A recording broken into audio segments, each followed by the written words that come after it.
Hello friends, welcome to Teacher Maker. तो आप सबको पता है कि केवीएस का एडमिट कार्ड आ चुका है। इस चीज़ का बहुत ही बेसब्री से सबको इंतजार था। 21 फेब से पेपर स्टार्ट है।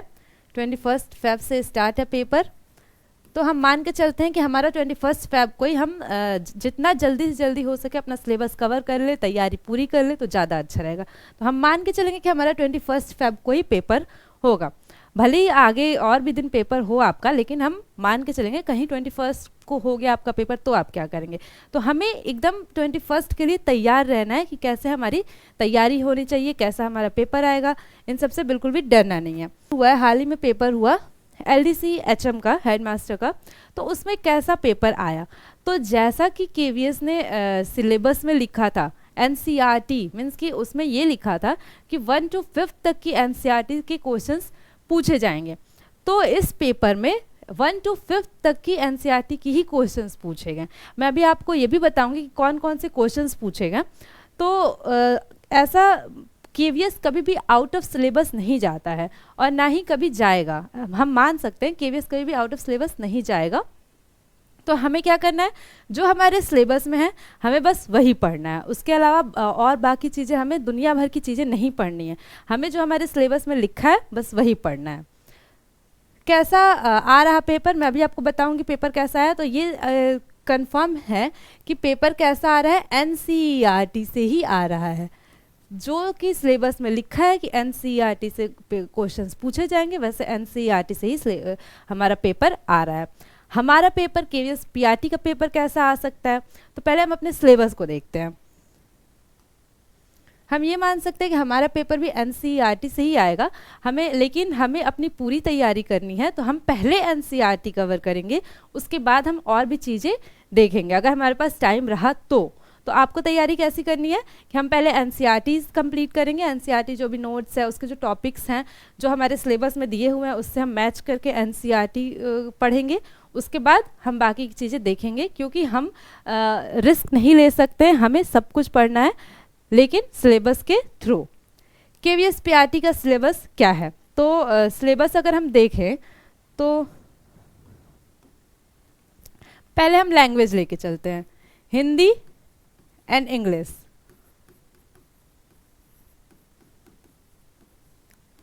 तो मैं 30-30 हिंदी इंग्लिश के मार्क्स मान के चलती हूँ, क्योंकि 20 सब्जेक्ट में है एंड 10 जनरल पेपर में है। तो ये 30-30 60 मार्क्स हो गया। तो हमारा लैंग्वेज बहुत ही बड़ा एरिया कवर कर रहा है। एंड सीडीपी मान लें हम, तो सीडीपी 60 मार्क्स की। तो ये सिर्फ 3 सब्जेक्ट्स मिला के हमारे कितने मार्क्स आ रहे हैं, 120 मार्क्स के हो रहे हैं। तो हमें अगर इन तीनों सब्जेक्ट्स को बहुत ही अच्छे तरीके से तैयार कर ले तो अच्छा स्कोर हम कर सकते हैं। इसके अलावा हमें क्या पढ़ना है, ईवीएस। ईवीएस हमारा 20 मार्क्स, मैथ्स 20 मार्क्स। इसके अलावा कंप्यूटर, इधर मैं लिख देती हूँ, कंप्यूटर हमारा आ रहा है 5 मार्क्स का। इसके अलावा हमारा क्या है, reasoning and current affair and GK.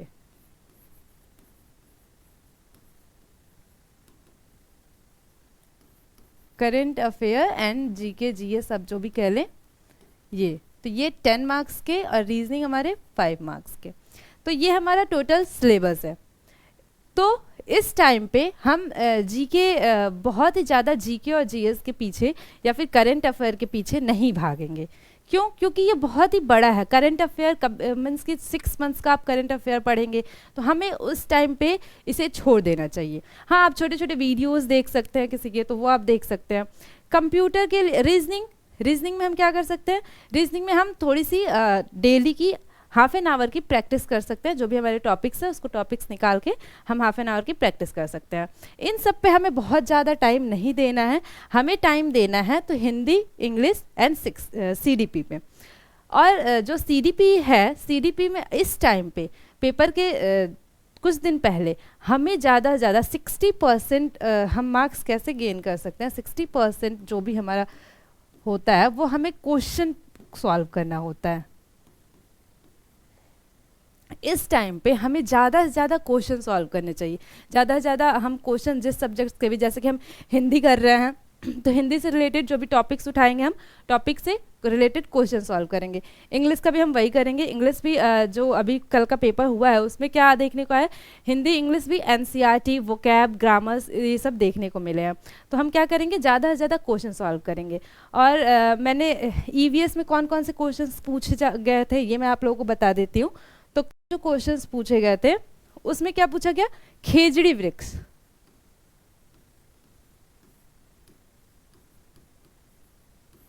खेजड़ी वृक्ष जो कि हम सीटेट में भी पढ़ते हैं कि राजस्थान में पाया जाता है, क्योंकि वहाँ पानी बहुत कम होता है तो वहाँ खेजड़ी वृक्ष देखने को मिलते हैं, तो ये पूछा गया। इसके अलावा बैम्बू से रिलेटेड, बांस से रिलेटेड क्वेश्चंस आए, जैसे कि आसाम के जो घर होते हैं वो कैसे होते हैं, तो बांस के बने होते हैं। उसके अलावा क्या पूछा गया, बे ऑफ बंगाल से कौन कौन सी राज्य सटे हुए हैं।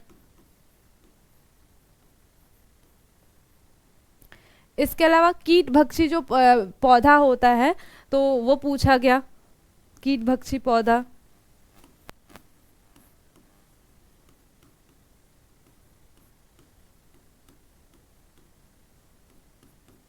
जिसे हम क्या कहते हैं, घटपर्णी का पौधा कहते हैं, जो क्या कहता है, कीड़ों को अपने अंदर फंसा लेता है।